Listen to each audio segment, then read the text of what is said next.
Good size club has about 20 to 28 members, so this is one of the good size clubs. Sometimes when situations like that, we kind of double team and triple team. So the role of the grammarian, the Toastmaster is somebody like me who introduces every speaker and runs the show. The role of a grammarian is a couple of things. One is to introduce you to the word of the day, which is laconic, which is brief or terse, used in a sentence. He issued his staff a few laconic instructions before he left the office.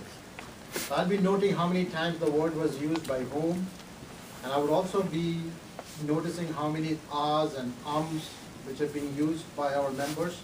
A lot of speakers of ahs and ums, and some creative languages which will come forward.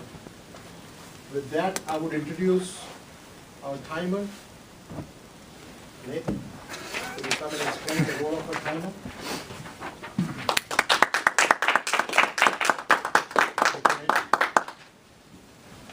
Okay, so Toastmasters and guests, our role as a timer is just to make sure everything stays on pace and we end at a reasonable time and get started. Now for the speakers, we have 3 cards. For the speakers, you get the green card, 2 minutes at the end of your speech.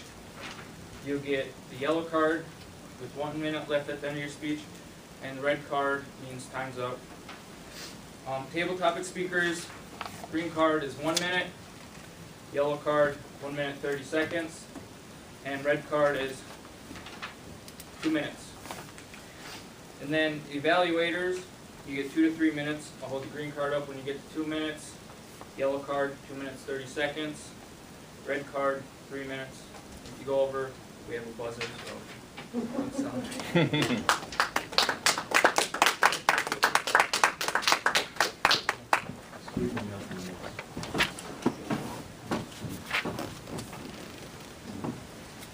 So with this, we'll have a veteran Toastmaster who's a member of 5 or 6 clubs, I don't know how many. Joe Sharp is going to speak today on straightening out the mess. I can't wait to hear from you.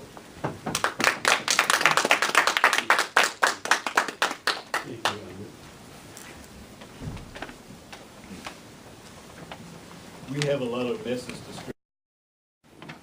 I was trying to explain to my grandson what a nice trip I had to China a few years ago.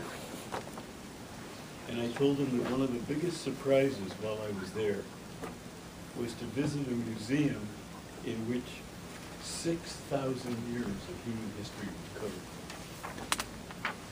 Obviously, we don't have museums like that in America. We haven't been here that long. So he said, well, what was the big surprise there? He said, I said, what I learned was that 3,000 years ago, men and women did not live together. He said, how did we live then? Well, the women lived in villages, just the women. And they kept track of the kids and the vegetables, and they, of course, kept a very orderly village in order. But where were the men? Well, the men were traveling around in gangs. They were either armies or hunters, or else they were villains, breaking into villages and trying to steal things from them. Gee, he said, that's pretty strange. That's not at all what they taught us in church. What they taught us in church is that Adam and Eve were the first humans on earth, and they lived together. What's going on here? Was China so much different than Babylon? I said, well, you know, that is a bit of a mess. You see, this was a long time ago, and nobody really knows what was going on then, because they didn't write things down. They didn't have internet. They didn't have any kind of record. It was all either written on papyrus leaves on the bark of trees and buried, or else it was passed on hand to mouth. I said, well, what's the story? When did Moses write the Genesis? When did he describe about Adam and Eve? Well, he said, that is a little strange, Dad, because, or Grandpa, because Genesis talks about the death of Moses, and not many people write very well about their own death. So maybe he didn't write Genesis, maybe it was written later. And anyway, he only lived about essentially 2,500 years ago, so that wasn't far enough back to reach the 3,000-year limit. He said, but gee, Dad, you better find out more about this mess, because there's a lot of inconsistencies here. Did men live together or did they not? And besides, I mean, men live with women. And besides that, what attracted the men to the various villages? Well, son, you're not supposed to ask that question, but I'm going to answer it anyway. They were lonely and they wanted to have sex with the women. So the villages used to vie with each other to see who could attract the most men. So how do you think they did that? Well, they made the women look very pretty. And that was the beginning of women looking pretty. And it was a very important part of the village. So you see, that part of the world makes a little bit of sense to know. But we're not quite sure that men and women were ever designed to live together. Well, okay, Grandpa. I'm afraid you've made me more confused than ever, but I want to thank you for telling me a new story.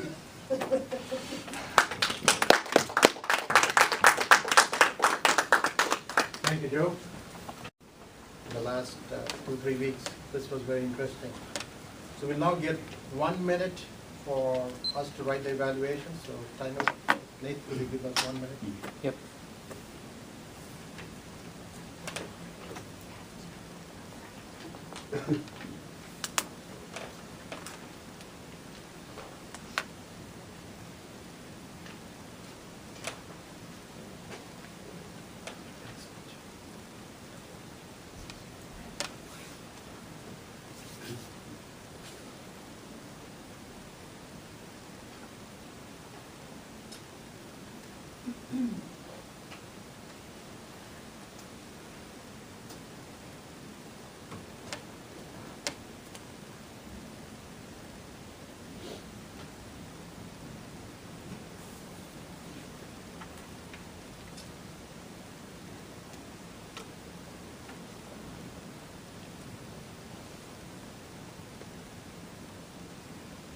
Thank you, Nate. As we joined Toastmasters, we are given this book called Competent Communicator. It's a series of 10 talks. We could take, some of us take months, some takes years. I've heard somebody who took 4 or 5 years to finish the 10th talk. It's a very important milestone which our next speaker is going to reach, the 10th talk, which is Inspire Your Audience. And Deanna's talk today is Attitude to Gratitude. Attitude to Gratitude. Please welcome Deanna.